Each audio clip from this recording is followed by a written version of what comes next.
All right. Good morning, everyone.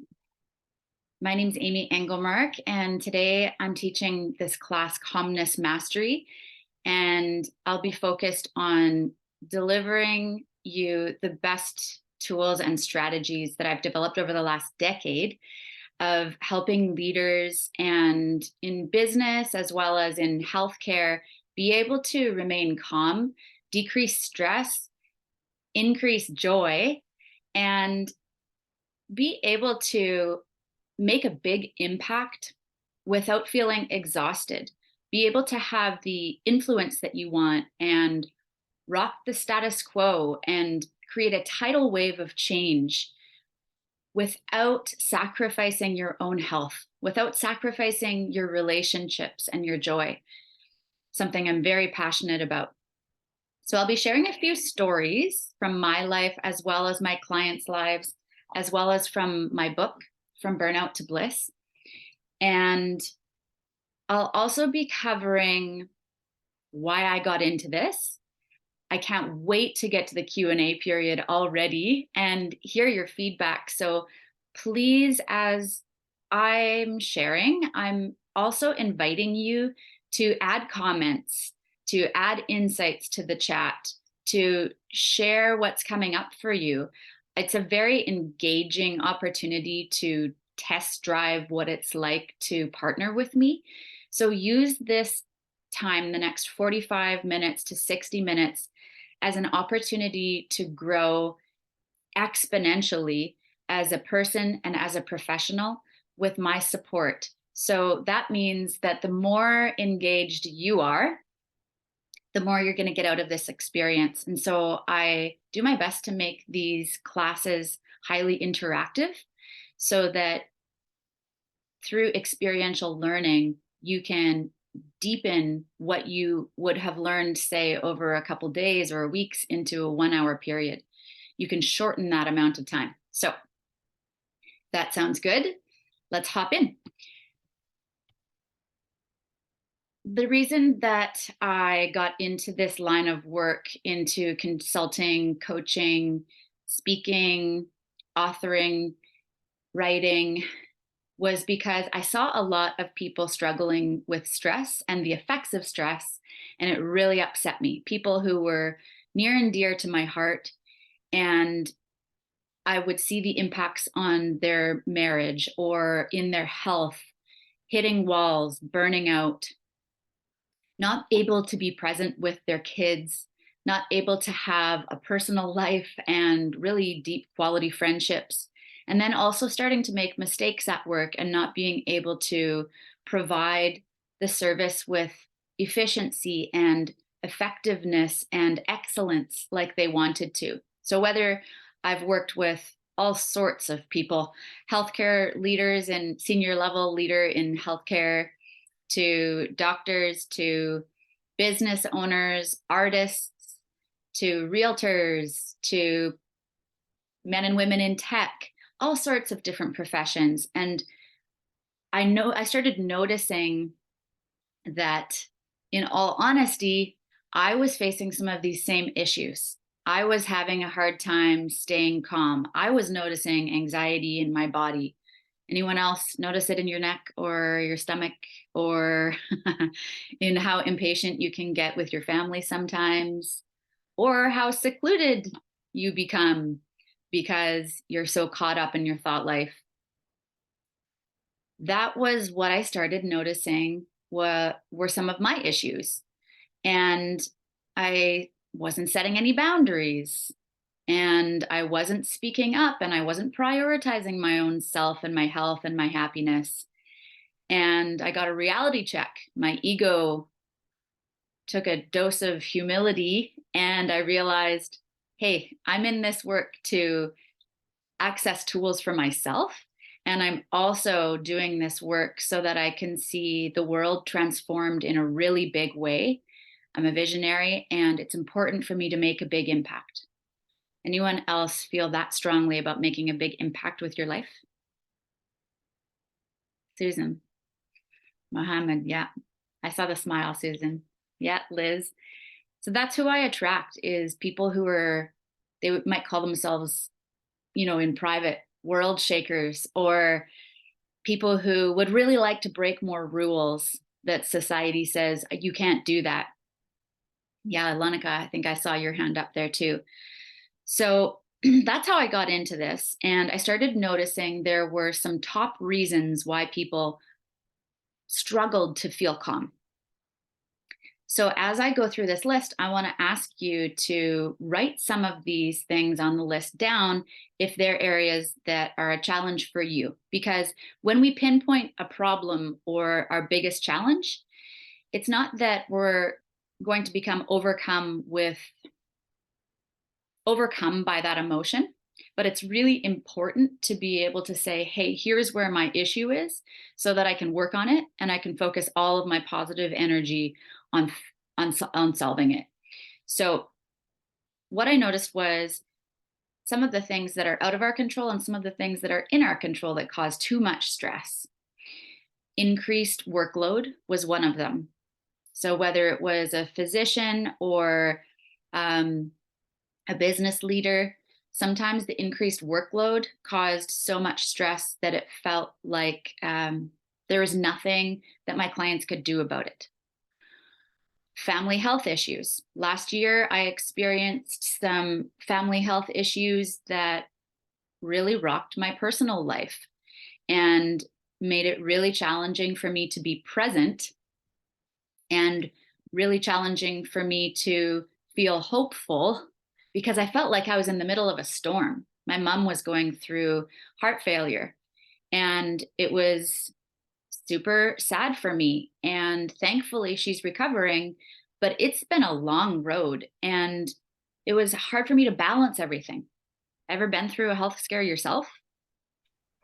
Ever been through a family health scare? It's not fun. It's real. We're going through it, and things were even more heightened. Stress was more heightened as we walked through the pandemic, and post-pandemic, there's other stresses that have come up. So family health issues is one of those things that made people feel less calm, more down in the dumps even, overwhelmed, stretched thin. Financial issues. I've gone through some major financial struggle. There's been seasons in my professional life that have been really stressful due to finances. Anyone else ever been through a financial scare, even over the last 3 to 5 years? Right. It's scary. When you're facing uncertainty, it brings up stress. All of these things, whether it's an emotional stress. Hi, Emma. Welcome. Love your profile picture. Whether it's emotional stress, mental stress. Hi. Great to see you on video too. Thanks. What underlying causes of stress I started to see were a focus on I want to change, but I'm only going to change if I can do it perfectly, if I can do it quickly, and if I don't make any mistakes. Okay, big stress, big stressor if you're trying to do things perfectly. So does that one hit home for you? I want you to start saying yes in the chat. Yes, it was perfectionism, or yes, it's increased workload, or yes, it also relates to family right now. So now's the time to start engaging. One thing that I've tried to do as a very driven person that's caused stress, and maybe you can relate to this as well, is I have said, I'm strong, I'm tough, and I'm independent. And so I try and do things all by myself and push through, and that causes stress because then I'm not in community with other people. I'm not relying on other people. I'm not asking for help. Has that caused stress in anyone else's life, or am I alone in that department? I think I'm not. As a leader, you're probably a visionary and you're used to doing things by yourself, and you may have created the success that you're enjoying right now by doing it yourself. Yeah, thanks, Liz. Sometimes it's a communication breakdown. That's a big stressor. If you don't have an open communication policy at work, or you're not openly communicating what you need your team to do, or you're not being open about your feelings with your spouse or your friends, you're not sharing how you feel with anyone, that's a stressor. That can bring up a lot of stress that's totally unnecessary. So let me check in with you and see what you're saying. So Mohammed said, yes, it's related to communication. Susan says, I'm doing it myself because it's hard to find any way to outsource some of these things. Sometimes very true. Sometimes it can be a challenge. And sometimes it's also related to what we're thinking is possible and what we're thinking of ourselves, which I'll get into in a few minutes. Michael, for me, it's financial worries and job stability. Yeah, it can bring up a lot of stress. And you just think of all of these stressors combined. It can turn into a storm that creates more uncertainty, decreases our hope, decreases our self-esteem, and it becomes a really big challenge. So I want to, before I share the hopeful part, hopeful steps and hopeful strategies that are proven to work, they've been proven to work in my life, proven to work in my clients' lives. I want to share some of the really staggering statistics out there around stress, because when we know more, we're motivated and equipped with a fire to do something about it. Instead of the fire eating us up inside because we're angry or we're resentful or we're so tired of things moving or not moving forward, when you're motivated to change, it's because you're no longer willing to stay where you're currently at and deal with it. You're no longer willing to tolerate and settle. Anyone at that point right now? Because I was there last year. Yeah. And that is a powerful place to be. So get excited. And I hope you feel hope rising, because there's hope on the horizon. So some statistics I want to share with you. I'm going to pull up my notes here.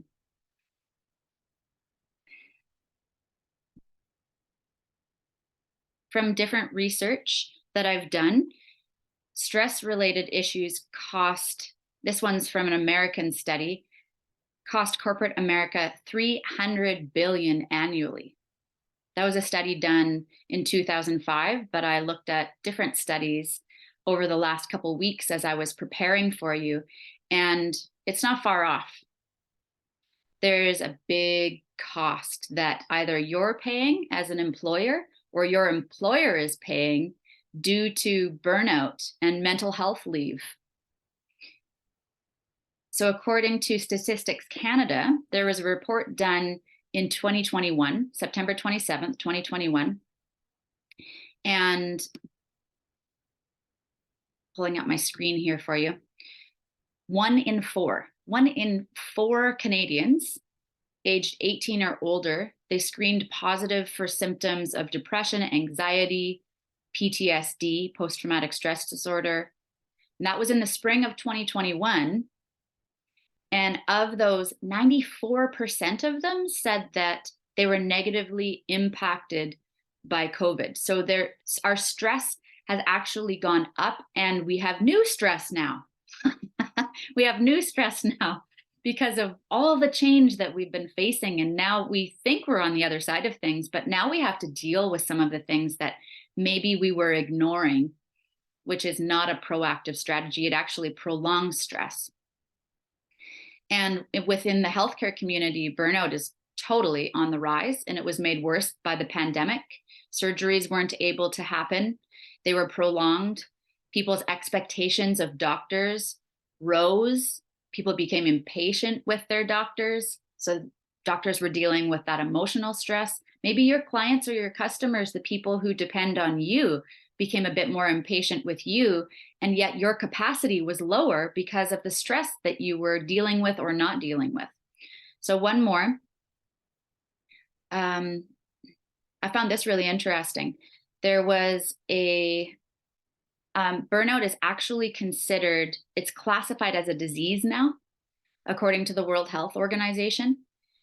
And when we get ahead of the burnout curve, we're proactive, or we find strategies to get our joy back, get our health back, get our personal lives back, feel connected with our loved ones again sooner, we shorten the learning curve, then you have a distinct business advantage over other people who are burnt out. You have a distinct opportunity that others don't have who are in the middle of this stress coma, because you're making less mistakes. You're more focused. You're not so distracted or overwhelmed anymore. You're happier. So you're feeling refreshed and you're providing a better service. So let's look at, how do you start being your best self again then? How do you start, instead of being this rundown shell of who you used to be, how do you change? And I want to give you some encouragement, 3 words of encouragement, that you have a choice. Sometimes we forget, as humans, very smart people, that we actually have a choice, and we've given our power away before this. So remember that you have a choice, and you are worthy of the life you want to be living. You are worthy of the lifestyle you'd like to be living. You are worthy of being loved in your relationships. You are worthy of time for yourself, your health, whatever it is that you're craving more of. You're worthy of having a less stressed out life. And by the way, some of your brains might have been reacting to that statement and going, oh, but if I'm less stressed, then I won't be on point and I won't be able to deliver that service the way that I want to, because I need to be stimulated by that stress. Life won't be fun without that stress. I hear you if you're thinking that, but the truth of the matter is, you can be a dynamic leader and create such helpful change through your work without being stressed. Yes, you can. So that's the second piece of encouragement, is that you're worthy of what you're desiring. And just because you're desiring more doesn't make you a bad person or an ungrateful person. It's just a sign that you are not done growing. If you're craving more, you're not done growing, and that's a good thing. Third piece of encouragement, you are capable of changing, and you are capable of feeling better. You're capable of change. Okay, before I move on and share some, we get into some interactive steps to create change and to feel more calm, to really master this so that it's not stressing out, isn't your habit moving forward. Share with me if something that I just mentioned so far is really hitting home for you. It would be really valuable for me to hear if something that I've said is hitting home for you, or if you have a question coming up, that's really helpful for me to address right now too.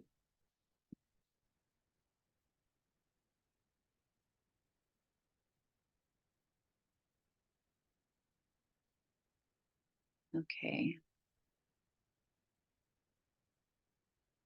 Michael, I haven't been sharing my screen, so if you're seeing everyone, that's what you're supposed to be seeing. I have some, I had a slide deck that I was thinking of sharing, but I thought I'd rather be in the room with you full screen so that I can teach in this way. So any questions? Michael says it's good to recognize what we have impact on and what not, to let us stress less, for sure. And sometimes your brain or social conditioning, or maybe what your family's told you, is that you have very little power to create change and there's not actually much in your control that you can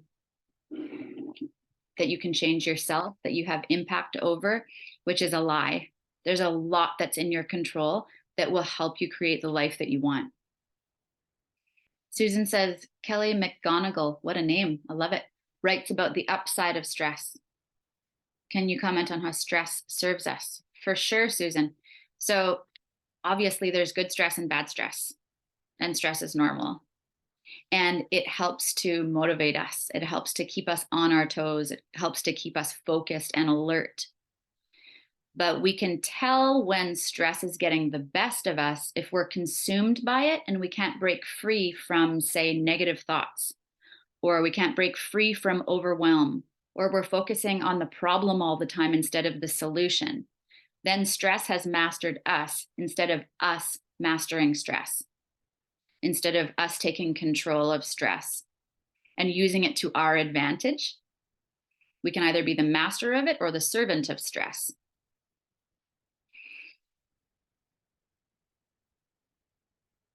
Mohammed, can I add long commute hours to the list of reasons for stress? Yes, you can.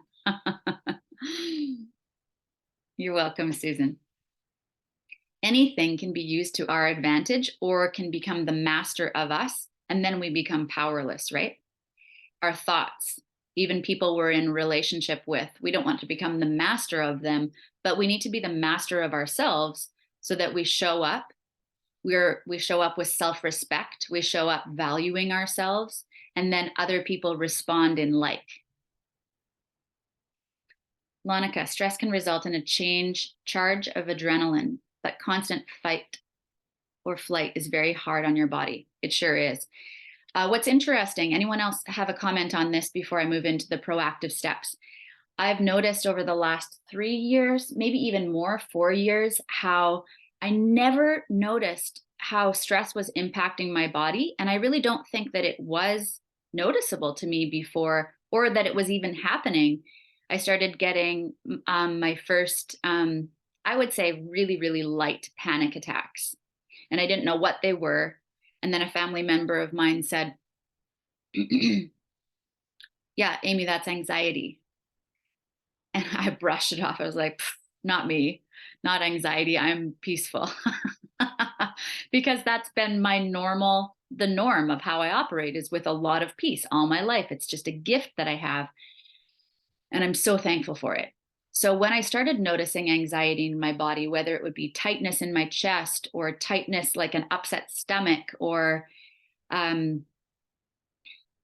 tight neck or inability to think straight, I realized, interesting. So as I age, I'm starting to, my threshold for stress has to be lower, which is part of why I'm doing this work. We can keep our stress low and still operate on the good stress, Susan, the adrenaline that we need, Lonica, to be able to do a really excellent job in our line of work, right? It's possible. And it actually is mutually beneficial. Makes common sense. If you're not stressed, you are more focused, more productive, more creative. If you're thinking optimistic thoughts, you can be a realist and still be optimistic, then you're going to be on the game. You're going to feel good about yourself and you're going to show up and be a bigger service to the world. So one more comment before I move on. Monica says, when you're super busy with work and other things, constantly running on deadlines, you ignore your body. It starts screaming when you stop and start listening. Yes. So that was in response to you saying, like, sometimes you don't notice. You didn't notice, for instance, the physical effects that the stress was having for a while. They're happening, but it's not prioritized. So you're not focusing on it. You don't notice it until you wake up one day and be like, oh my God, what happened to me? Right. And I was coaching someone a couple of weeks ago who said, Amy, I see the wall I'm running towards. And it was like the wall of burnout. And yet I keep running towards the wall and hitting my head on the same wall repeatedly. And it's interesting that we can do that sometimes. And I want to help you break the cycle today and help you get to the root of why you might be in a stress response habit. Because until you get to the root and you break it, you can't plant something new in your garden that will produce new fruit of calmness and new fruit of joy and new fruit of focus and new fruit of fulfillment in your professional life. I remember when I would sit for way too many hours doing work Monica, my body would be sore and I would totally ignore it. And what my life looks like now compared to what it looked like years ago is so different. I still deal with pain and discomfort because I have this physical body, but now I pace myself and I get so much more accomplished because I'm focusing on, this is key, everyone. I'm focusing on creating meaning with my time here. I'm not focused on managing my time. You can't create more time, but you can create more meaning within the time you have, and you can actually accomplish more while you have time with your spouse, your kids, your friends, while you fit in time for yoga or running or swimming or reading or your personal hobby that you have put on the back burner for years. It's so amazing what's possible when you listen to your body, when you listen to your needs, you slow down enough to do that, and then you learn how to prioritize yourself with intentionality and remove the old stories that would stop you from doing that. Okay, so let's hop into some of these strategies, and I'm going to invite you, whenever you feel the need, just put up your hand if you have something to share in response to one of these steps, okay? So the first step that I'd invite you to take is to be honest about how you're feeling, just to name the feeling. So if you're feeling right now afraid, or you're feeling overwhelmed, on a scale of 1 to 10, how strong is it? And where would you like it to be? So maybe it's stressed, maybe it's frustrated, maybe it's angry, maybe it's stretched thin. Just name it and write it down for yourself so you can see it. Honesty is brutally important. Well, not brutally, it's very important. If you're not honest with yourself, you can't change anything. If you're not willing to look at it and your ego is running the show, you can't change anything. But if you're open, you can. Anyone want to share what that, from a very honest and vulnerable place, how you've been feeling?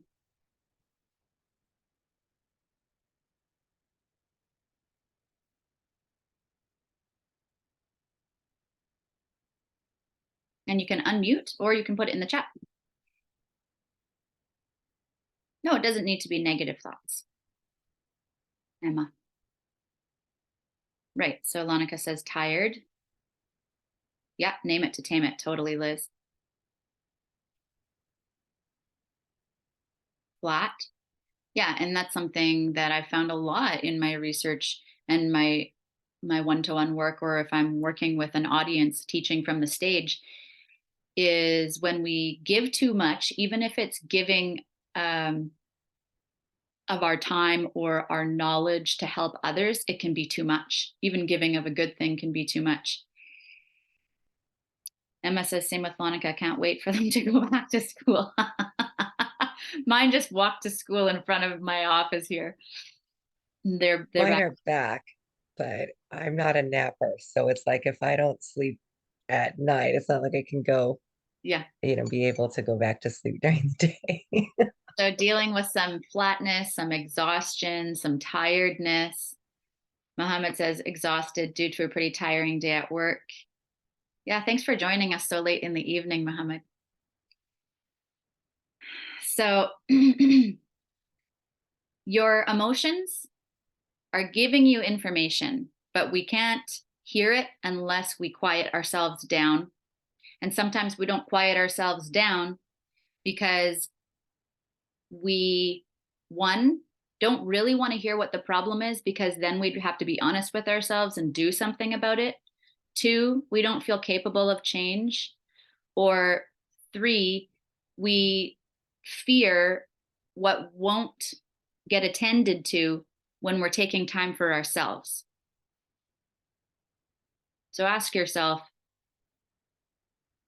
what is the wisdom in my feeling? So what is exhaustion trying to tell me? What is that flatness in me telling me my need is? What's the soreness in my neck revealing. There's always wisdom right in the problem. Your solution is found right in the problem. And so if we ignore the problem, then one sec, Lonica. If we ignore the problem, then we strip ourselves of the freedom that wants to be ours, the power that wants to be ours again. Yes, Lonica, did you have something to say? Okay. You were just waving or something. Okay. So be honest. And maybe a story will come up. Maybe the story's like, you want to now get really clear on what's the story I've been telling myself about that. Oh, I have to work these long hours in order to make the income that I want, instead of I can choose the hours that I work depending on your job and find other streams of income that would make me more money than I'm making and provide a much better lifestyle for me. Right? So what's the story you're telling yourself that leads to the flatness feeling, that leads to the tiredness, that leads to whatever it is that you stated? What's the old story that's creating that feeling as a repetitious cycle in your life?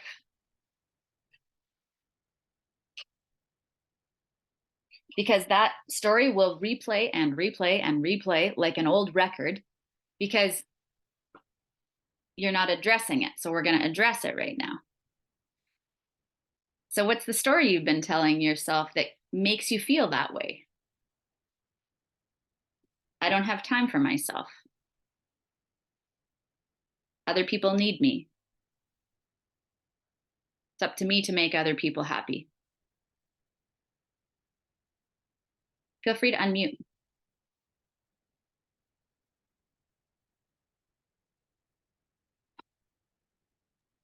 I guess I could say it faster than type it.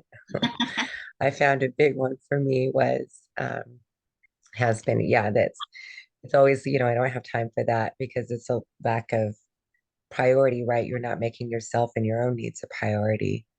And a lot of that comes from this belief that you know, you you don't matter as much as everybody else, or it's your job to make sure that everybody else is okay before you can take care of you, which means like that'll never happen. Typing what you're sharing right now.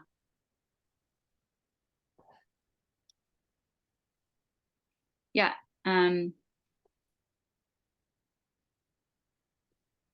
When I was sitting in my office maybe about a year ago, I was frustrated because my husband wanted more help around the house. We're both business owners. And I felt like I can't help more around the house and run my business with excellence, provide the service at the level I want to for my clients as a speaker, etc. I just can't. I can't stretch myself more thin to meet his needs right now.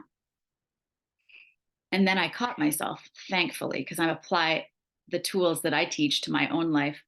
What are you saying you can't, Amy?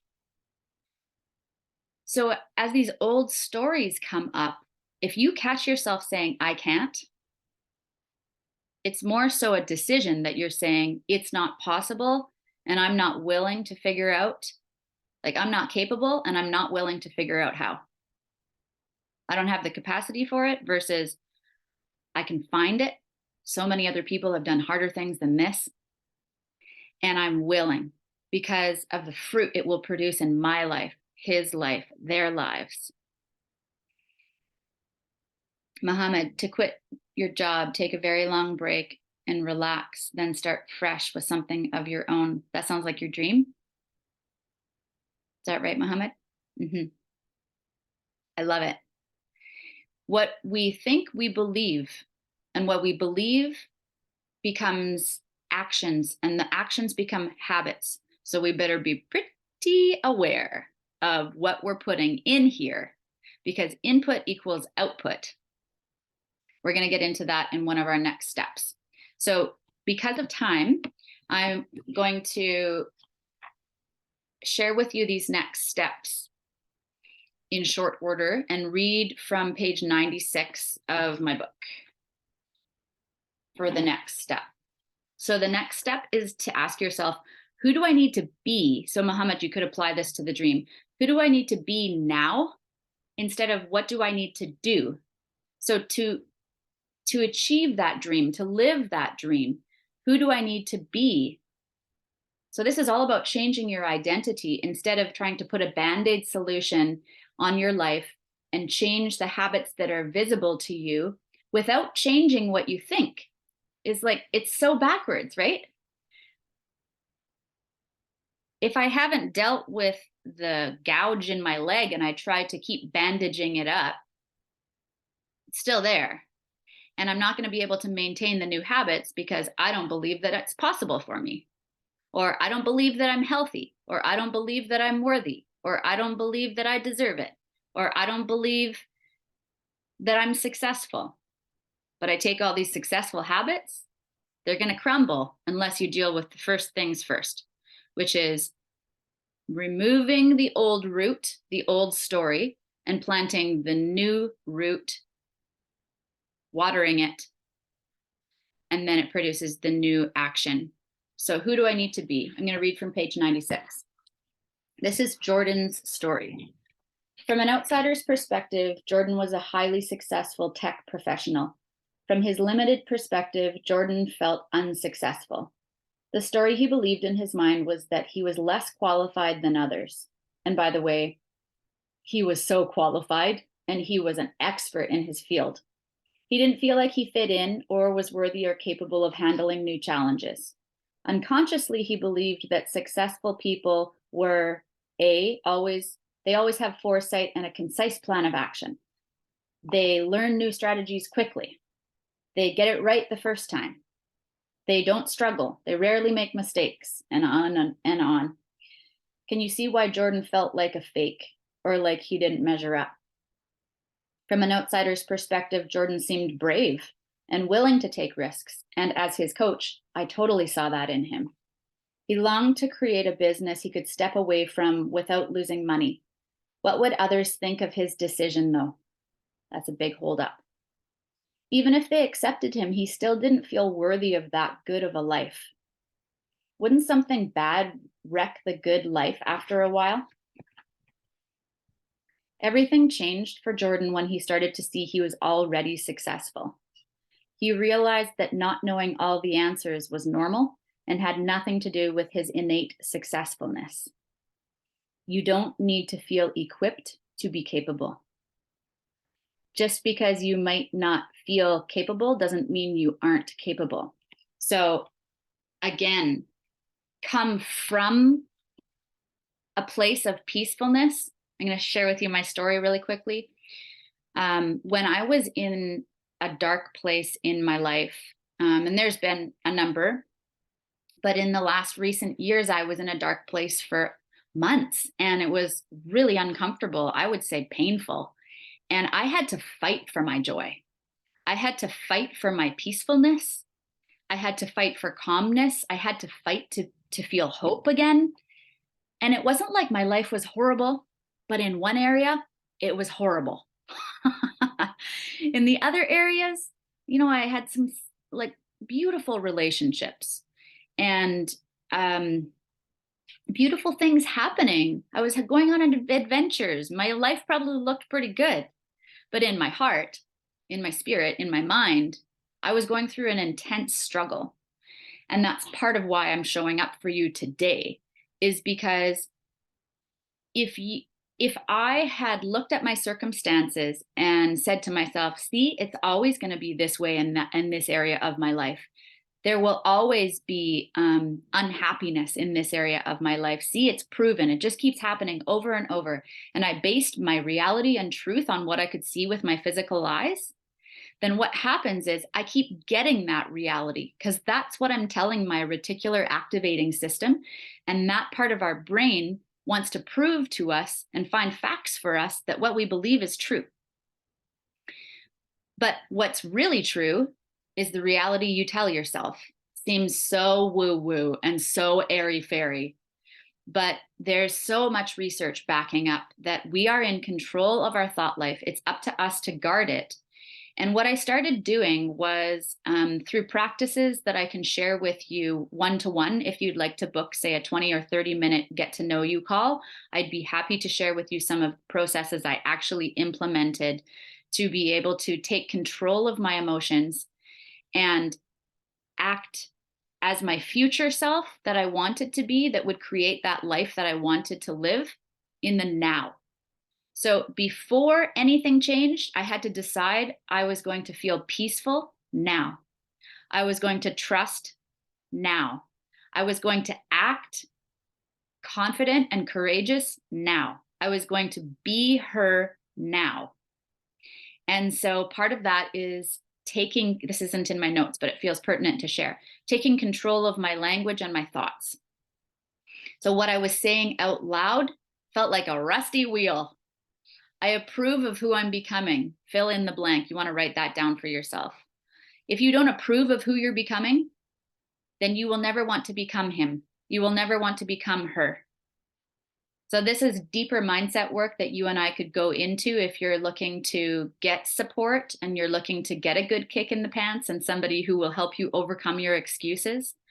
I would be happy to reserve 20 minutes, 30 minutes for us to have an exploratory call where we look at the opportunities in your life to expedite the results that you want. And I have time over this week and next week. Though I already have appointments booked, I have space still. So if you'd like one of those spaces with me, I'm going to encourage you to reach out and email me soon so that I can book you soon. And I took control of my language, back to my story. And I did things like putting my new stories and my new reminders into my phone to change my neural programming, to change my thought patterns. So you really need to be intentional about choosing who you're going to be from this day forward, instead of what society says you are, or what your parents have told you you are, or what you've adopted as the truth that's holding you back right now. So let's look at the first step. So what was the first step again? First step is being honest about how you're feeling. Okay. The second step is to ask yourself, who do I need to be? Not what do I need to do? Because as soon as you identify, and you might create a resolution list of who to be this year instead of what to do. And naturally, your actions will follow suit, because a healthy person will naturally, she just makes time for herself in the day.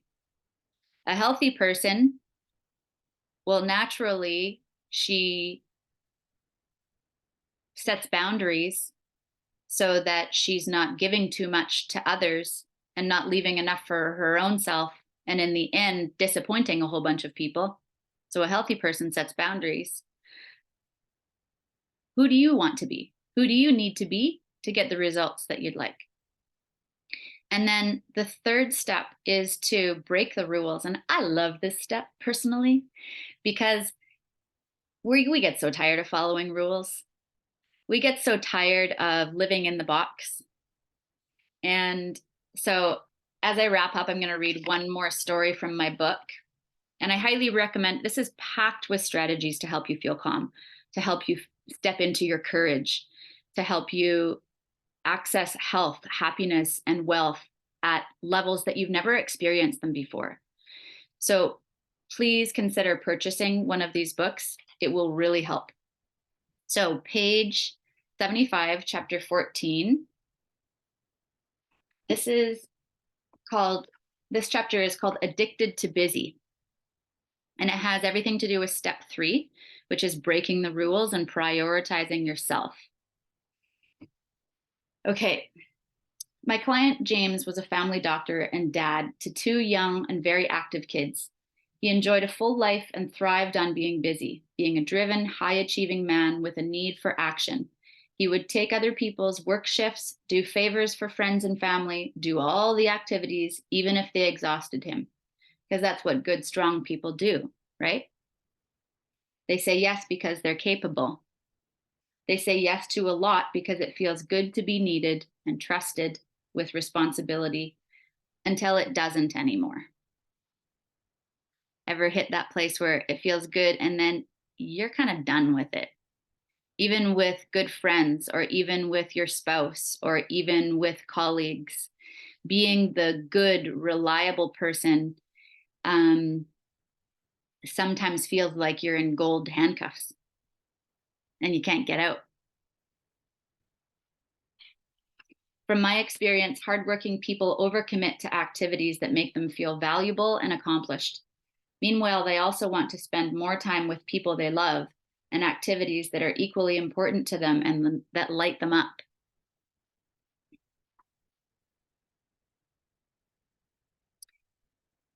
James often found himself feeling negative towards his family or patients because they kept asking for help, kept asking him to do more, even if that was just to play with me, Dad.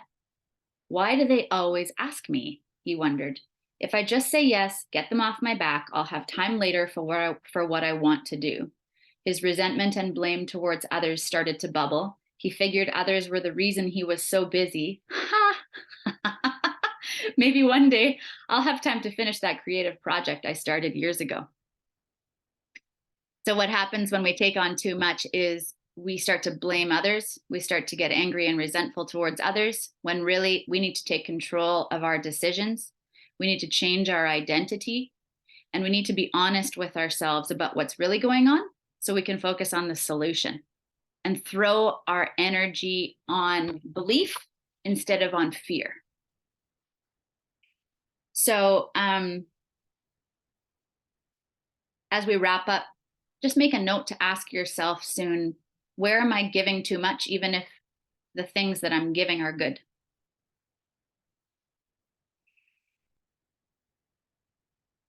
And I'll bring you back to those 3 words of encouragement that I said at the beginning. You are worthy. You're worthy of what you want. You are capable of creating that life. And it's easier when you're having more fun, you're more creative, and you're letting yourself be messy rather than trying to do it fast and perfect, no mistakes.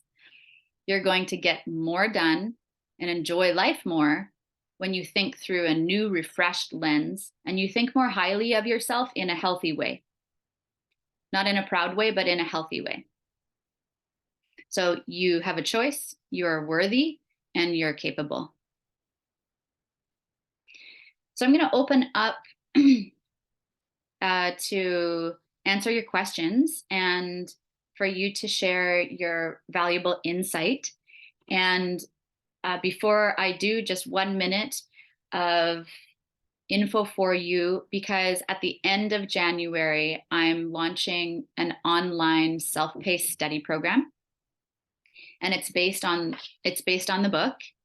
And I will be tackling more of these strategies and sharing with you the structure that you can implement in your personal life and professional life to be able to feel healthy, to feel wealthy, to feel happy, and even deeper, to feel joy, and to not let stress overwhelm you while you make a big impact, while you create that beautiful tidal wave of change.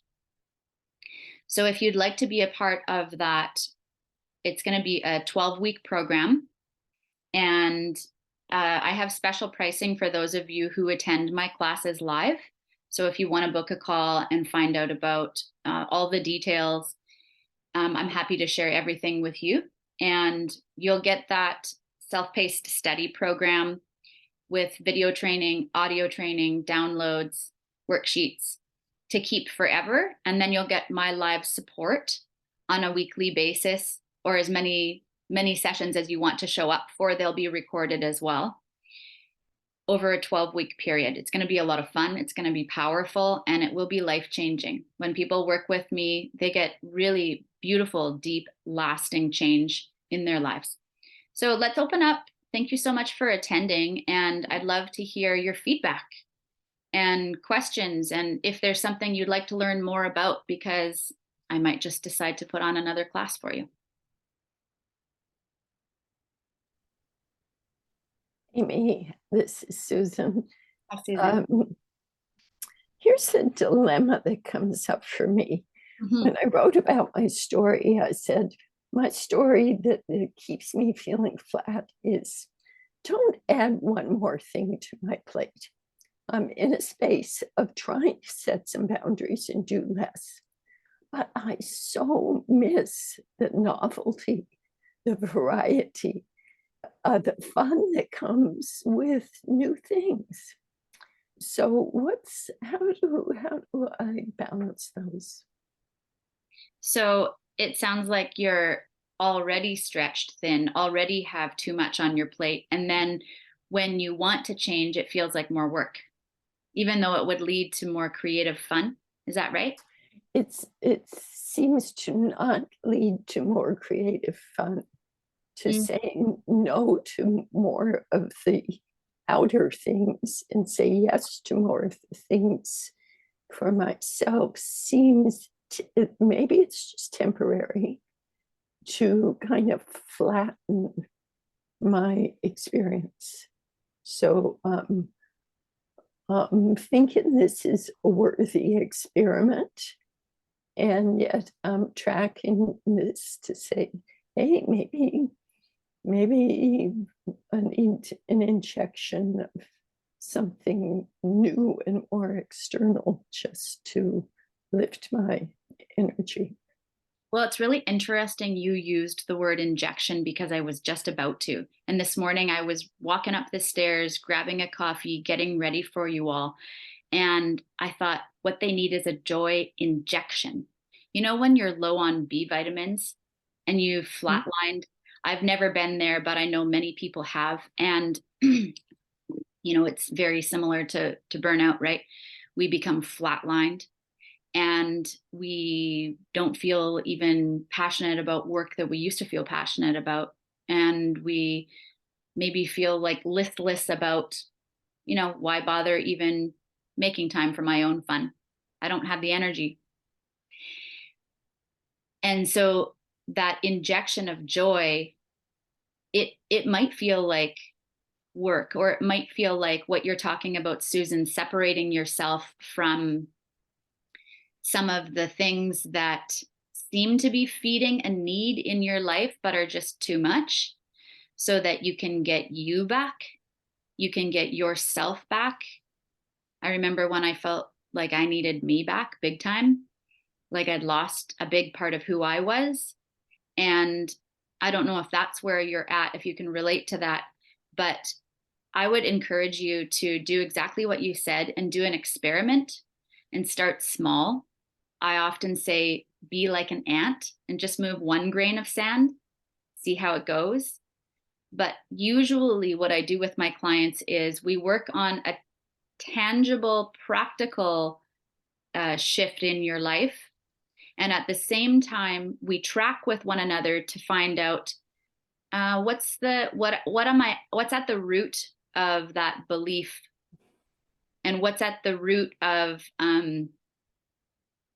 what's either stopping me or even not allowing me to be excited about what's possible. And so we can identify the root and be able to replace it with something while you're taking the new courageous action for yourself. Thank you. Welcome.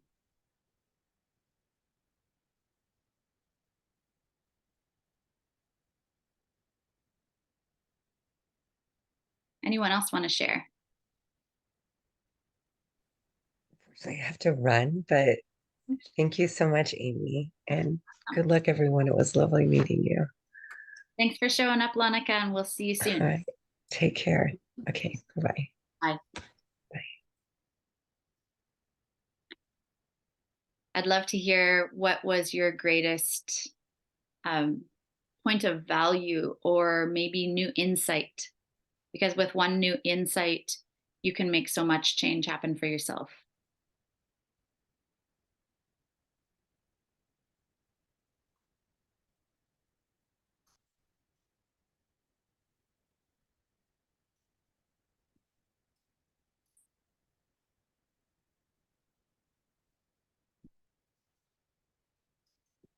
And I'm going to share with you the email you can reach me at if you'd like to chat further about the 12-week group program in my inner circle, or if you'd like to chat with me about getting direct one-to-one support, whichever might be most effective for you and helpful for you right now. And feel free to unmute if you'd like to share.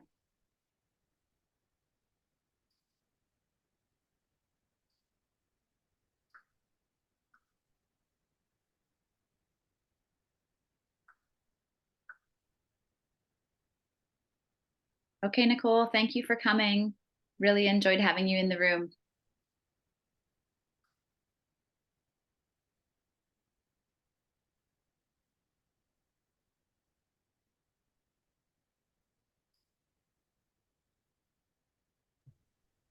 I'm just gonna unmute. Yeah, Emma. Will you share like a story about? I think Mohem, I see your chat about like how you like to just.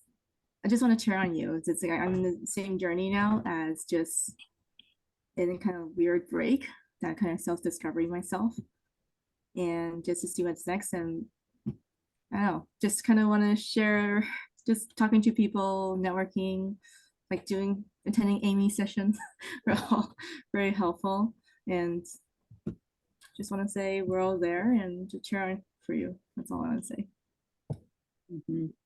Everyone's in some state of transition at all times, and sometimes it's a big state of transition. And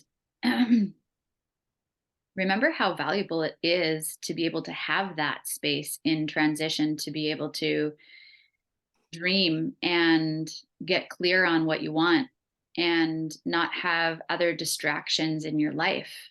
It's pretty valuable. And when I have that time, sometimes you can either fill it with fear or you can fill it with hope and excitement and trust, and then start building from that place.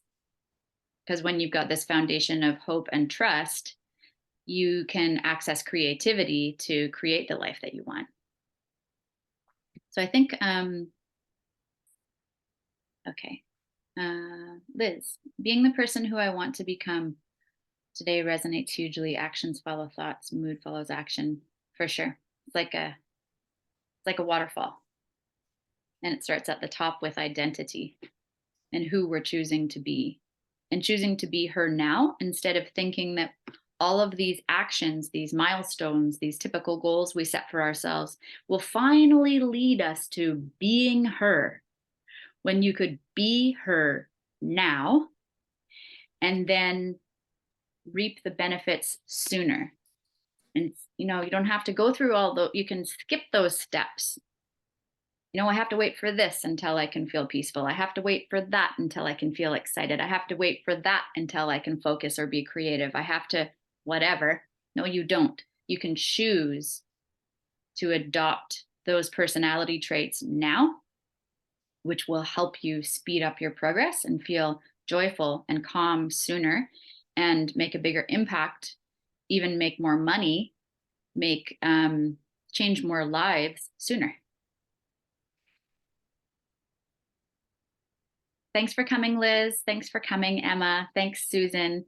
I would really appreciate it if you would share a word about my session and your experience with my class, that you would share it maybe on social media, or you would, if you're on my email list, which you probably all are now, that in that community that I send information out, maybe pass along my information to someone. It would be really beneficial for me, and I'd be really thankful. Okay, have a wonderful day. Take care. Talk to some of you soon.